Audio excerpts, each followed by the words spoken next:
कौन है सर कौन है? ए बुढ़ा हम है तू पतोइया उठा खाना खाला। अरे पतोइया ते है हम तो जनला है सरवा कोनो कुकुर बिला रहे।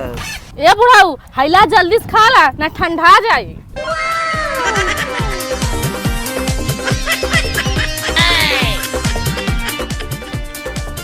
ए बाबा तुम खानवा मुक दे बा।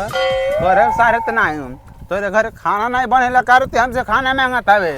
ए बाबा बहुत कस के भूख लगल बा, खानवा दे देता। चल शर्त नहीं भूख लगल बा ता ले खा ले।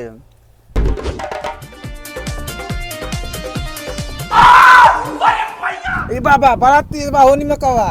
अरे नतिया हमहू के कुछ तेजे लगता। अरे पतोइया करे खानवा ढेर नीमक कवा डाल दे ले बाड़ी का। अरे नहीं बुढ़ाऊ नीम का ढेर ना डाले रानी, जब खाना बनात रही ना हैया तू नतिया करैया मुंह ती देला सा।